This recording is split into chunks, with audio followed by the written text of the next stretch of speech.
एक ऐसा शख्स जिसने अभी तक उसके जीवन में कुछ प्राप्त नहीं किया या कुछ प्राप्त करने के लिए कुछ प्रयास नहीं किए, उसको खुद पता नहीं चलता उसका पूरा दिन किधर निकल जा रहा है। मतलब दिन भर एकदम आलस से भरा हुआ इंसान अगर उसने ठान ली तो डिसिप्लिन फॉलो कर सकता है। आइए इस वीडियो में समझते हैं। हर हर महादेव सर जी। दोस्तों मैं यहाँ पर आपको डिसिप्लिन के नाम पर मोटिवेशन देने के लिए नहीं आया हूँ, मैं सिर्फ और सिर्फ डिसिप्लिन का सही समझ समझाने आया हूँ। दोस्तों आप जितना डिसिप्लिन को हार समझते हो उतना है नहीं, क्योंकि आपके माइंड में एक मिथ बैठा है। वो मिथ ही आज क्लियर करूंगा, पर उससे पहले डिसिप्लिन की समझ समझेगी आप, नेम का डिसिप्लिन है क्या। देखिए एक स्टोरी से समझाता हूँ। आपके माइंड में डिसिप्लिन का मतलब क्या है। जो बड़े बड़े लोग सेलिब्रिटीज होती है, एक्टर्स, क्रिकेटर, ये जो डिसिप्लिन फॉलो करते हैं और आप उनको देखकर इंस्पायर होते हो, मोटिवेट होते हो और डिसिप्लिन फॉलो करना स्टार्ट करते हो। 2-4 दिन करते हो और आप बाद में आपसे नहीं होता और आप छोड़ देते हो। मैं भी वैसा हूँ। मैं क्या, मेरे बारे में नहीं बताऊँ, लेकिन हाँ अगर हम ठान ले तो कर सकते, क्योंकि सही समझ बहुत इंपॉर्टेंट बात है। सही समझ क्या होती है डिसिप्लिन की। देखिए हम सब में कीड़ा होता है। जो हम बड़े बड़े लोग कर रहे हैं वो करना चाहते, उनके पीछे एक रीज़न होता है। जो बचपन से वैसे नहीं थे, उन्होंने कहाँ पर तो स्टार्ट किया होगा डिसिप्लिन को फॉलो करना। एक दिन था उधर से स्टार्ट किया होगा, तो उस दिन से वो तो आज आज जैसा डिसिप्लिन फॉलो करते, उस दिन से उन्होंने वैसा डिसिप्लिन फॉलो नहीं किया होगा ना। वो गेम के रूप में समझाता हूँ। देखिए आप स्टार्टिंग में एक गेम डाउनलोड करते, तो गेम की पहली लेवल ज़्यादा हार्ड नहीं होती, पर आप जैसे जैसे आगे जाएंगे तो आपकी लेवल हार्ड होती जाएंगी। सेम डिसिप्लिन में सबसे पहले आपको डिसिप्लिन इस गेम को डाउनलोड करना पड़ेगा। जैसे कि जो बड़े बड़े लोग हैं उन्होंने एक दिन डाउनलोड किया था और आज उनकी लेवल बहुत आगे गई। आपने अभी तक डाउनलोड भी नहीं किया और सिर्फ खेलना चाह रहे हो आप, तो डिसिप्लिन को अपने अंदर पहले डाउनलोड करो। मतलब कि डिसिप्लिन फॉलो करना सोचो पहले और लेवल बाय लेवल खुद की लेवल बढ़ाओ, क्योंकि उन्होंने भी, उनकी भी लेवल थोड़ी छोटी थी पहले और आप, उन्होंने बहुत मेहनत की, डिसिप्लिन को हर दिन फॉलो किया, कंसिस्टेंसी से फॉलो किया और आज वो बहुत तगड़ा डिसिप्लिन फॉलो कर रहे हैं। तो सेम बात हम पर भी लागू होती है। सबसे पहले तो डिसिप्लिन में दिनचर्या बनानी होगी। आपकी जो भी दिनचर्या है वो दिनचर्या बनाओ और रोज कंसिस्टेंसी से 1 साल तक दिनचर्या फॉलो करो। और हाँ एक बात बताता हूँ, ये डिसिप्लिन को अगर आपको फॉलो करना है, डिसिप्लिन को प्राप्त करना है, तो 2 महीने में, 3 महीने में, 6 महीने में नहीं होगा। इसको कम से कम 1 से 2 साल लगेंगे।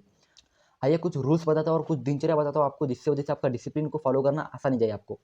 तो ये रूल्स ऐसे हवा में नहीं बोल रहा हूँ या खुद के मन से नहीं बोल रहा हूँ, कहाँ पर तो सुना है, किधर तो रिसर्च की है, किधर से तो एक ज्ञान मिला है, तभी आपके पास ये ज्ञान बांट रहा हूँ।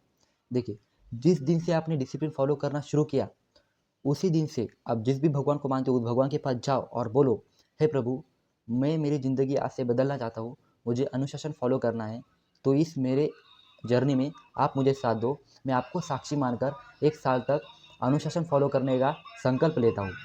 ऐसा बोलो भगवान को और बाद में जादू देखना। ये चीज़ बहुत काम करती है, बहुत बहुत मतलब बहुत काम करती है। और फिर जुट जाओ डिसिप्लिन को फॉलो करने में। आप कुछ टास्क बताता हूँ आपको, जिससे आपको डिसिप्लिन फॉलो करने में आसानी जाए। देखिए जिस दिन से आपने डिसिप्लिन फॉलो करना शुरू किया, उसी दिन से ऐसी चीज़ें ढूंढना शुरू करो जो आपको बिल्कुल पसंद नहीं है, खाने की हो या कुछ खेलने की हो, करने की हो, कौन सी भी चीज़ें, बट वो चीज़ें आपकी सेहत के लिए अच्छी हो। जैसे कि मैं खाने की बताता हूँ। देखिए अगर आपको कौन सी चीज़ है, समझो करेला हो या कौन सा सेब वेब, ऐसे कौन सी चीज़ है जो आपको खाने में बिल्कुल पसंद नहीं है, बट आपके सेहत के लिए चीज़ें अच्छी है, तो वो चीज़ें खाना शुरू करो। इससे होगा क्या, आपका माइंड ट्रेन होते जाएगा। आप आपके माइंड के फीलिंग के अपोजिट जाके काम कर रहे हो, तो वहाँ पर आपका माइंड ट्रेन होते जाएगा। और जब आप ऐसी चीज़ें करना स्टार्ट करोगे और आप एक दिनचर्या में रहोगे, तो आपका माइंड आपको साथ देगा, आपको भटकाएगा नहीं। और हाँ डिसिप्लिन ये कोई परिपूर्ण प्रक्रिया नहीं है, ये लगातार चलने वाली क्रिया है। तो आप जो भी चीज़ें कर रहे हो डिसिप्लिन फॉलो करने में, तो कंटिन्यू करो। 2 महीने 3 महीने करने से कुछ नहीं होगा, कम से कम 1 साल तक करना चाहिए, तब जाके आप डिसिप्लिन में बन पाओगे। कहा जाता है अगर आपको डिसिप्लिन फॉलो करना है यानी कि अनुशासन, तो सुबह उठना बहुत जरूरी है, कम से कम सूर्योदय होने से आधा घंटा पहले। तो एक दिनचर्या बता दो सुबह की, तो वो फॉलो करना मेरे ख्याल से कुछ दिन के लिए। हाँ, मेरे मन से नहीं बता रहा आपको, हमारे श्री प्रेमानंद जी महाराज उन्होंने ही बताई है, मुझे नहीं, पूरे पब्लिक को बताइए। तो वही दिनचर्या मैं आपको बताता हूँ। देखिए क्या करने का, सुबह उठे भगवान को प्रणाम करने का, धरती माता को प्रणाम करने का, और फिर 1 गिलास पानी पीने का, बाद में शौच क्रिया करने की, और फिर नहाने का। मेरे ख्याल से ठंडे पानी से नहाओ। फिर एक माला जप करो, आप जिस भी भगवान को मानते हो, और फिर आपका जो भी धार्मिक ग्रंथ है उसको कम से कम 10 मिनट या 10 पेज उसके पढ़ो। तो ये चीज़ें आपके माइंड को है ना थोड़ा ऐसे मतलब ट्रेन करती जाएंगे आपके माइंड, तो माइंड एकदम ऐसा माइंड सेट आपका बढ़ते जाएगा। तो ये चीज़ आपको करनी चाहिए। अब लास्ट में ऐसी एक चीज़ बताता हूँ, अगर उस चीज़ को आपने फॉलो किया तो डिसिप्लिन को फॉलो करने में आपको बहुत आसानी जाएगी। बट हाँ अगर उस चीज़ को फॉलो करना है तो आपको पहले डिसिप्लिन बनना ही पड़ेगा।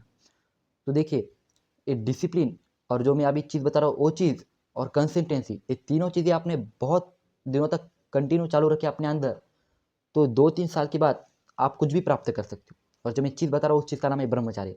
अगर इस वीडियो में 20 से ज़्यादा कमेंट आएंगे तो अगली वीडियो ब्रह्मचार्य पर बनाऊंगा, वहाँ पूरे डिटेल में बनाऊंगा, अच्छी समझ दूंगा। तो बस आज के लिए इतना ही, मिलते हैं अगले वीडियो में। जय श्री राम। बट हाँ उससे पहले अगर डिसिप्लिन प्राप्त करना चाहते तो हमारे चैनल को जरूर सब्सक्राइब करना।